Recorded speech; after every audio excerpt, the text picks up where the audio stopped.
Assalamualaikum warahmatullahi wabarakatuh. Alhamdulillahi rabbil alamin. Wabihi nasta'inu ala umurid dunya waddin. Wassalatu wassalamu ala ashrafil anbiya wa imamil mursalin. Wa ala alihi wa sahbihi ajma'in amma ba'd. Anak-anakku sekalian, santriwan dan santriwati IBS Darul Ulum Man 1 Kota Pekalongan yang saya banggakan dan yang saya cintai. Yang pertama, mari bersama-sama kita memanjatkan rasa syukur kita kepada Allah Subhanahu wa Ta'ala dengan harapan memanjatkan puji syukur kehadirat Allah Subhanahu wa Ta'ala akan menjadikan kita semakin dekat dengan Allah. Dengan syukur menunjukkan kita sebagai hamba Allah yang pandai mensyukuri nikmat Allah. Dengan syukur mudah-mudahan kita semuanya termasuk orang-orang yang bertakwa kepada Allah. Dengan syukur pula mudah-mudahan Allah menambah nikmat-nikmatnya kepada kita semuanya. Yang kedua, sholawat serta salam semoga senantiasa tercurah, terlimpah keharibaan junjungan baginda Nabi besar Muhammad sallallahu alaihi wasallam. Mudah-mudahan kita semuanya ini benar-benar akan tergolong sebagai umatnya, sebagai pengikutnya yang mencintai beliau. Dan harapannya kita semuanya yang selalu berharap memperoleh syafaatnya. Mudah-mudahan kelak kita dipertemukan dengan beliau di hari kiamat, masuk surga bersamanya, tentunya dengan syafaatnya. Amin ya rabbal alamin. Anak-anakku sekalian, kita akan melanjutkan materi pembelajaran Kitab Bulughul Maram, yaitu hadis Rasulullah yang membahas tentang fikih. Kemarin kita sudah sampai hadis yang ke-16. Kita lanjutkan hadis yang ke-17. Mari bersama-sama sebelum kita mulai membaca Fatihah, mudah-mudahan dengan bacaan Fatihah kita semuanya memperoleh ilmu yang bermanfaat. Bismillah liridhaillah wa li syafaati Rasulillah wa ala kulli niyatin shalihah wa li salamah wa sa'adah fid din wad dunya wal akhirah wa li qada'i hajatina min hawaijid dunya wal akhirah wa li naili ulumin nafi'ah bi niyatil qabul wal usul bi haqqi wa bi asraril Fatihah. A'udzu billahi minasyaitonir rajim. Bismillahirrahmanirrahim. Alhamdulillahi rabbil alamin. Arrahmanir rahim. Maliki yaumiddin. Iyyaka na'budu wa iyyaka nasta'in. Ihdinas shiratal mustaqim. Shiratal ladzina an'amta 'alaihim ghairil maghdubi 'alaihim waladdallin. Amin. Bismillahirrahmanirrahim. Wa an Abi Waqidil Yusayyi radhiyallahu anhu qala Nabi sallallahu alaihi wasallam ma quti'a minal bahimati wa hiya hayyatun fahuwa mayyitun akhrajahu Abu Dawud wa Tirmidzi wa hasanahu wal lafdhu lahu. Wan Abi Waqid sinarita utawi den critakaken saking Abi Waqid radhiyallahu anhu, muga ngridhoni Allah anhu saking Abi Waqid. Qala ngendika sapa Abi Waqid, qala Nabi sallallahu alaihi wasallam, qala usdawu sapa An-Nabiyyu junjungan kita Nabi Muhammad sallallahu alaihi wasallam. ma utawi barang kuti'a kang den potong tegese disembelih minal bahimati setengah sangking hayawan ternak. Wahia utawi bahimah utawi ma kuti'a hayatun isih urip. Fahuwa monggo utawi mau ma kuti'a iku mayyitun dadi batang. Akhraja wis ngetokake hu ing hadis sapa Abu Dawud Imam Abu Dawud wa Tirmidzi lan Imam Tirmidzi. Wa hasanahu lan wis nyatakake hadis hasan. Dadi hadis hasan. Sapa Imam Tirmidzi.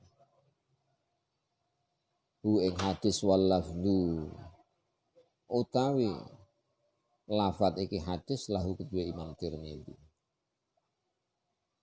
Anak-anakku sekalian yang berbahagia, yang saya cintai. Dalam hadis yang ke-17 ini dari sanad Abi Waqid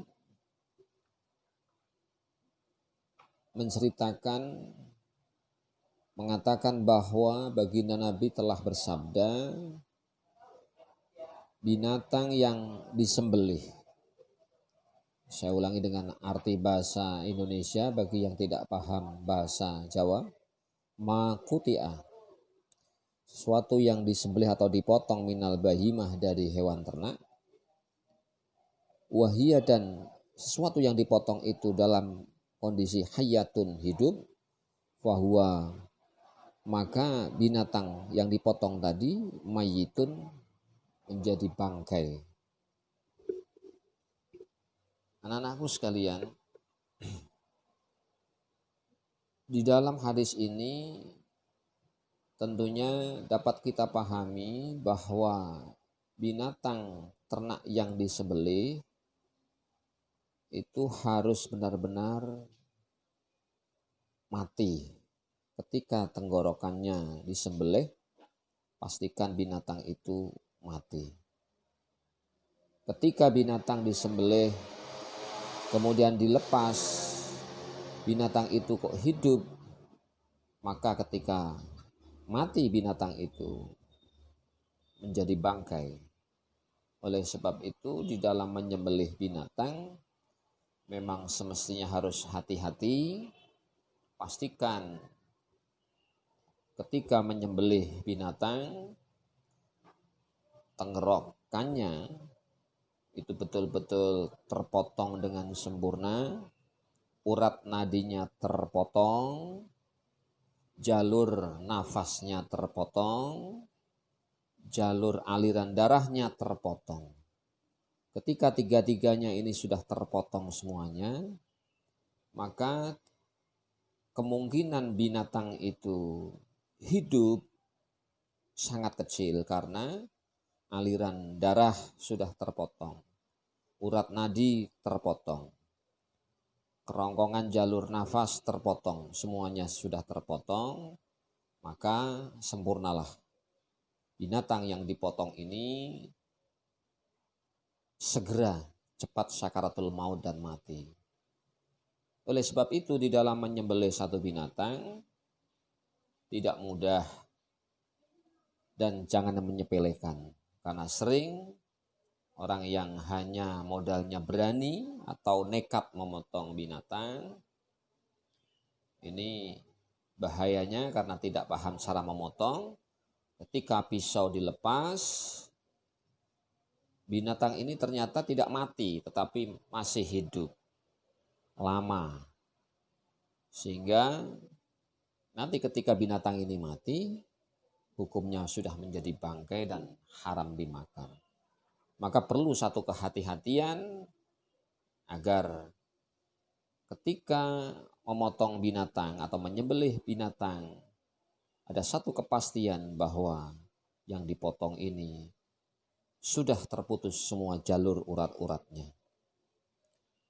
Kemudian memotong juga harus hati-hati, jangan sampai kita lupa tidak membaca bismillah atau tidak menyebut nama Allah.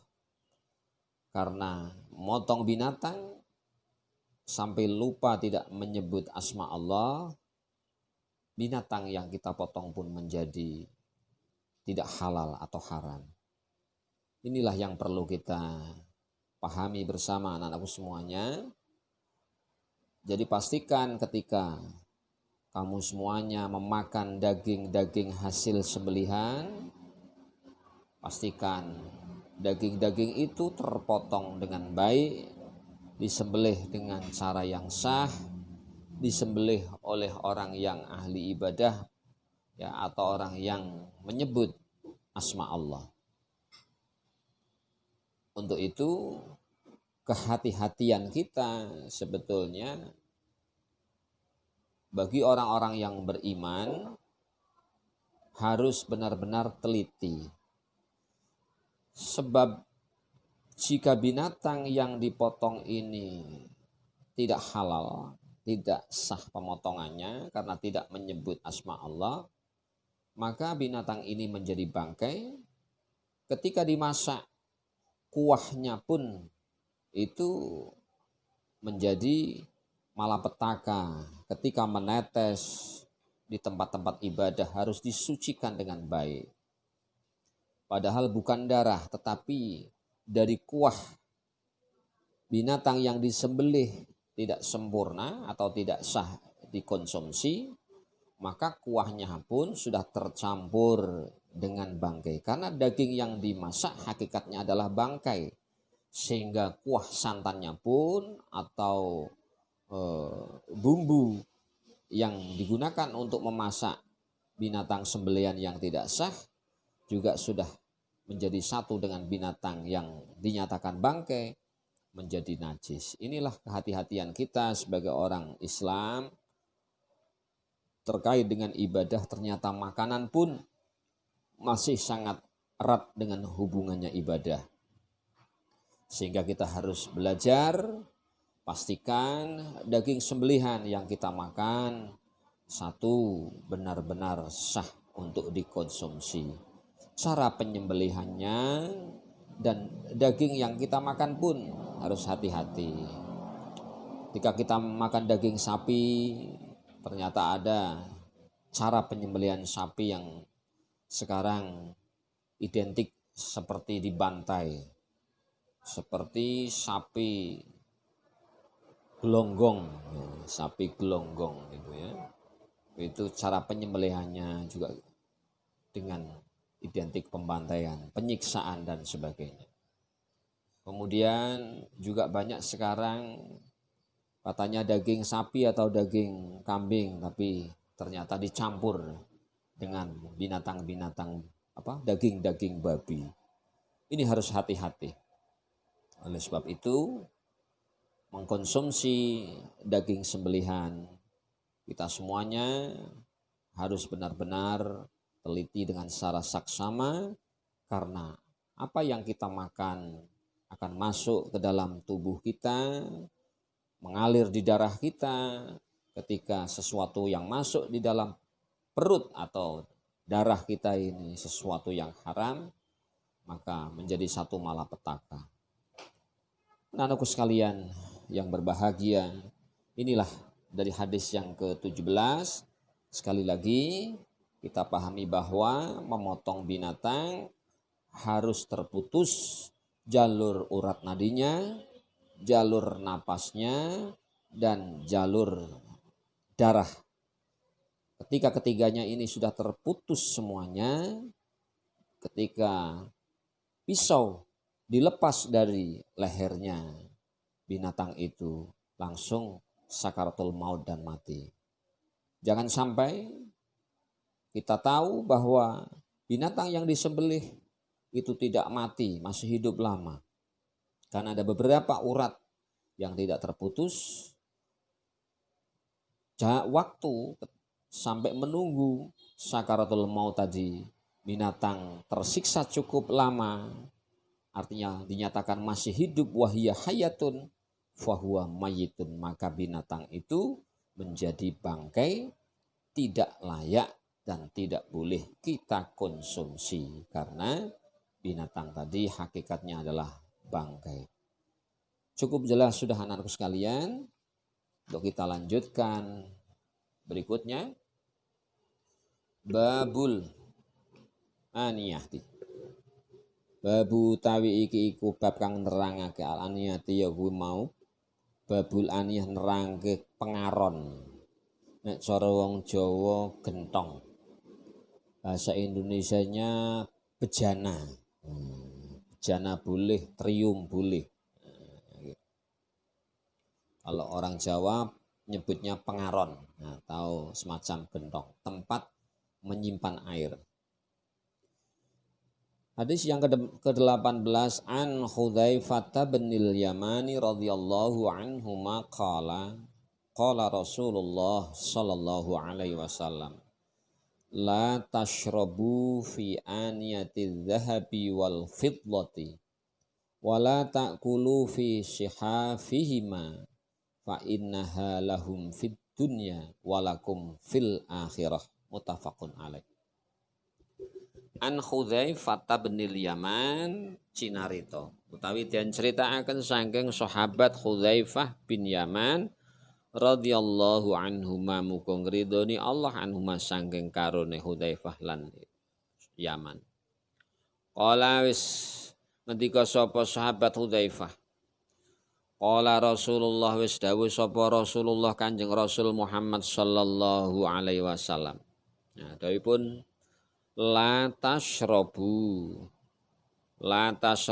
aja pisan-pisan ngombe sira kabeh fi aniyati dhahabi ing dalem bejana utawa pengaron sangka emas, bejana emas atau trium emas, wal fiddati lan perak, wala takulu lan aja mangan sira kabeh fi shihafihima ing dalem piring sing digawe saka adzhab wal fiddah, saka zahab wal fiddah.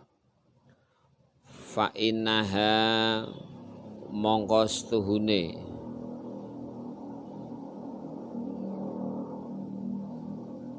shihaf fit dunya lahum keduwe wong kafir fit dunya ing dalam dunya, walakum lan keduwe sira kabeh fil akhirati ing dalam akhirat.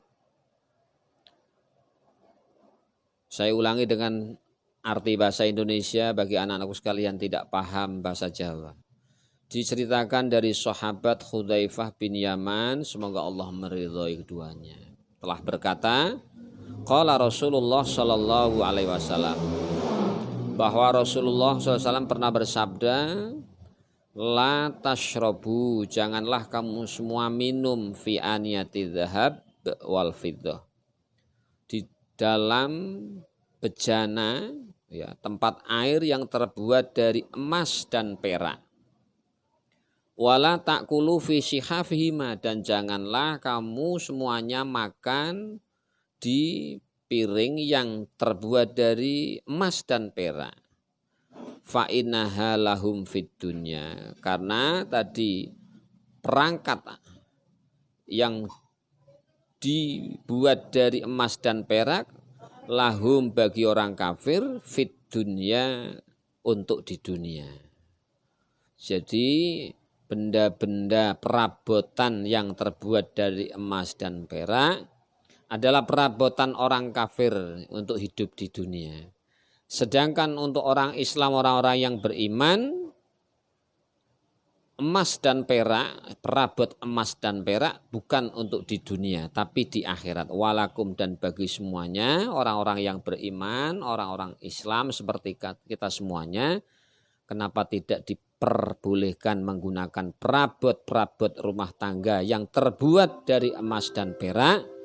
Karena perabotan emas dan perak untuk kita besok di akhirat.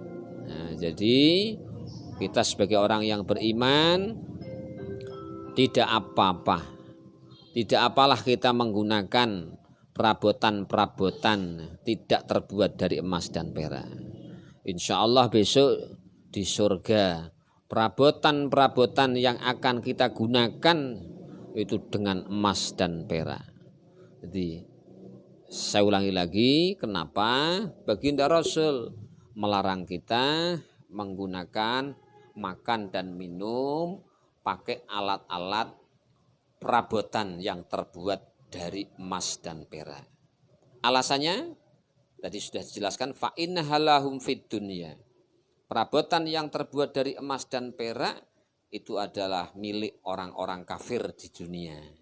Sedangkan kita orang-orang yang beriman tidak usah menggunakan perabot dari emas dan perak karena itu adalah besok hak kita untuk menggunakannya di akhirat. Mudah-mudahan kita semuanya besok di surga akan menikmati makan dan minum dengan perabotan-perabotan yang terbuat dari az-zahab wal fiddah, dari emas dan perak.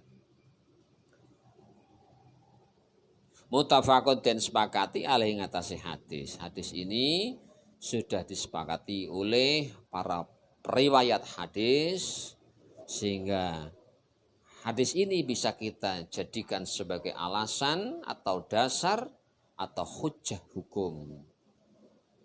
Kalau hadis ini sudah dapat kita ambil sebagai hujjah dasar hukum, maka kita orang-orang yang beriman harus mematuhi apa yang didauhkan Rasulullah. Apa yang disampaikan Rasulullah, mari kita laksanakan.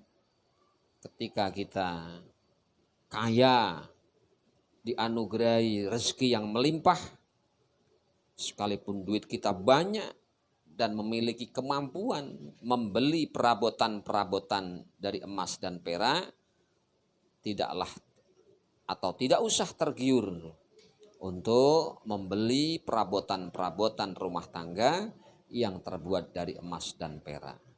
Karena apalah artinya kita membeli perabotan terbuat dari emas dan perak kalau perabotan itu tidak dapat kita gunakan. Karena apa? Karena baginda Rasul melarangnya. Akhirnya perabotan tadi tidak bermanfaat, tidak berguna, hanya sebagai hiasan.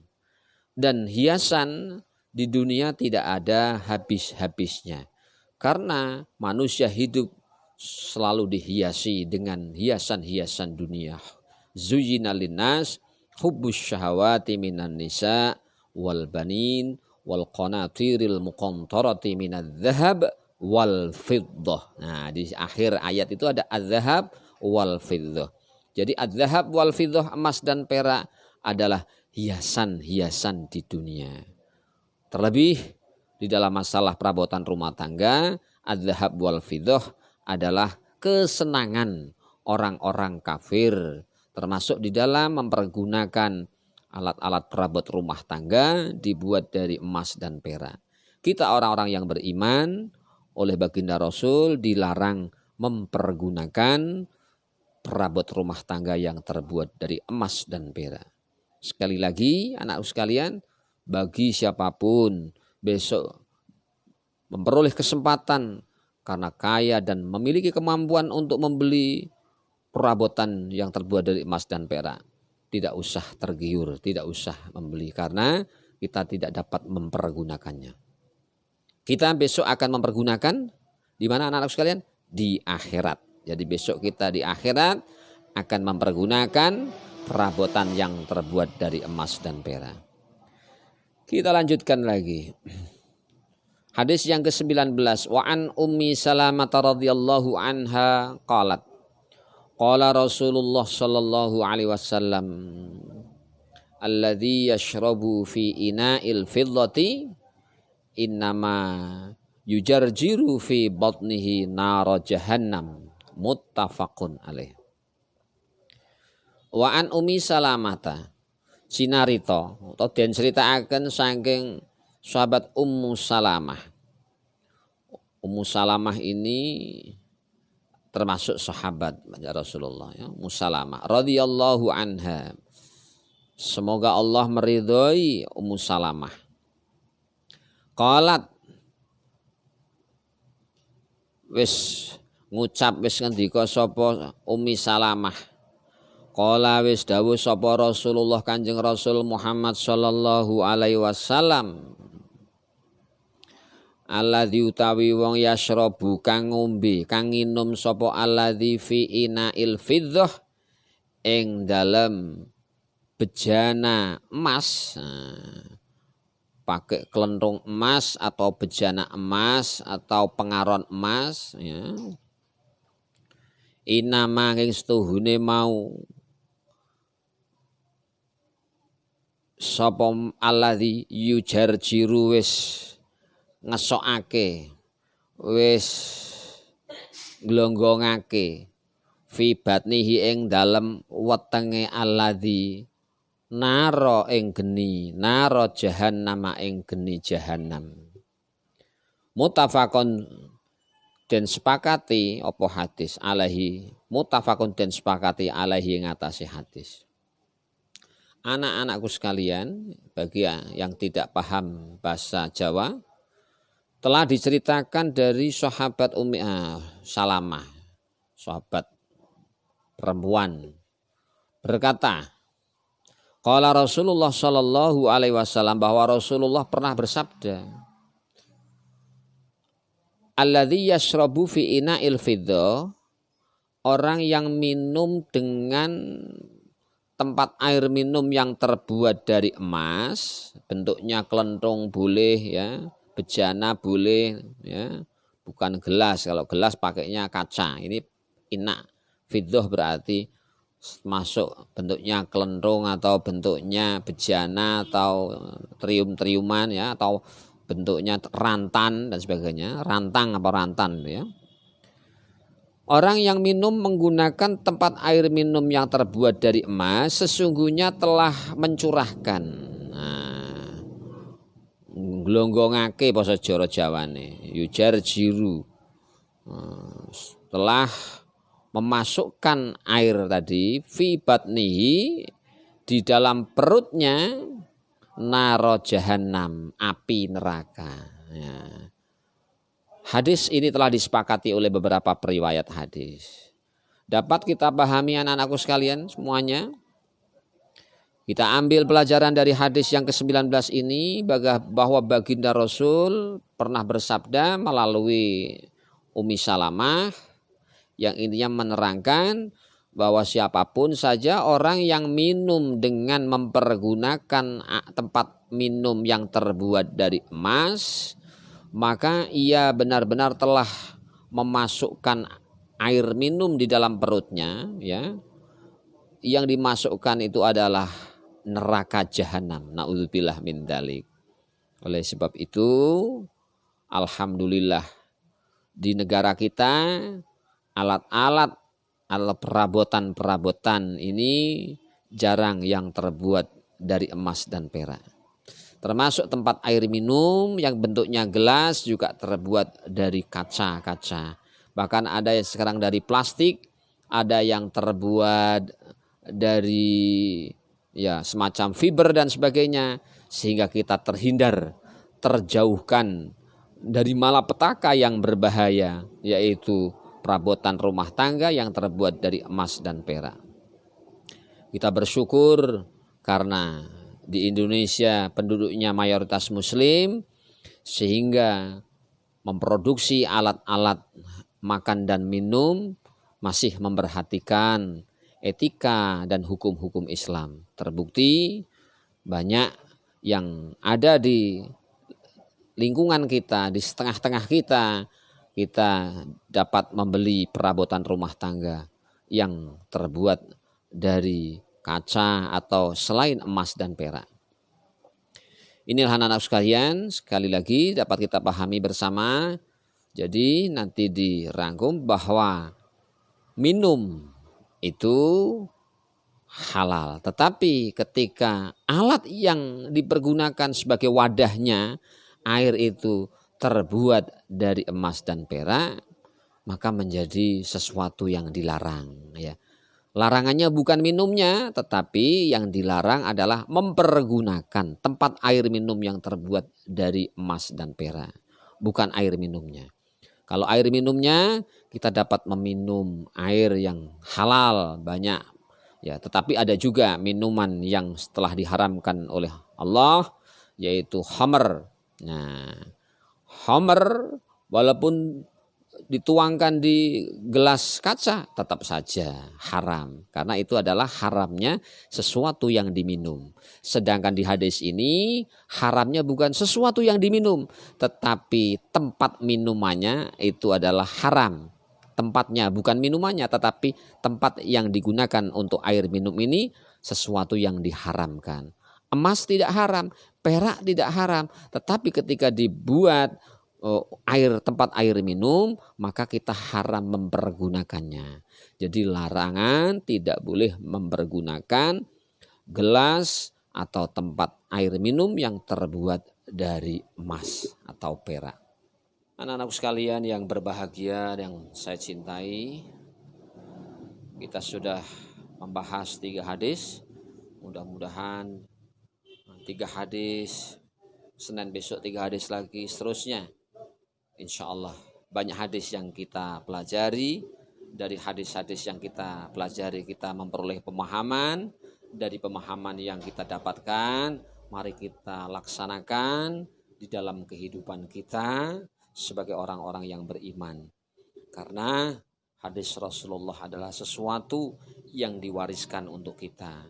Sebagaimana baginda Nabi bersabda dalam hadisnya, taraktu fikum amroini lan tadillu intamasaktum bihima kitaballah wa sunnata rasul.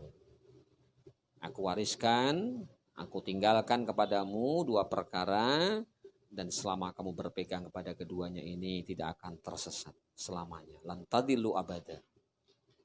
Apa itu? Kitab Allah, kitab Al-Quran.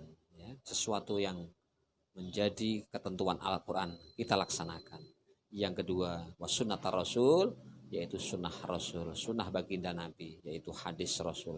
Mari sesuatu yang sudah disampaikan oleh baginda Nabi, yang sudah menjadi ketentuan sebagai hukum Islam, kita laksanakan sebaik-baiknya. Mudah-mudahan sampai di sini apa yang sudah kita sampaikan menjadi ilmu yang bermanfaat. Mudah-mudahan Allah berikan pemahaman yang baik untuk kita semuanya. Sehingga pemahaman ini tidak hanya sekedar masuk telinga kanan dan keluar telinga kiri. Tetapi menjadi sesuatu ilmu yang bermanfaat. Ilmu yang kita amalkan dalam kehidupan kita. Sehingga kehidupan kita ini betul-betul kehidupan yang mentaati Allah dan Rasulnya. Inilah anak-anakku sekalian, sampai di sini yang dapat kami sampaikan. Kurang lebihnya mohon maaf yang sebesar-besarnya. Aqulu qouli hadza astaghfirullahal azim. Wallahul muwaffiq ila aqwamit thoriq. Assalamualaikum warahmatullahi wabarakatuh.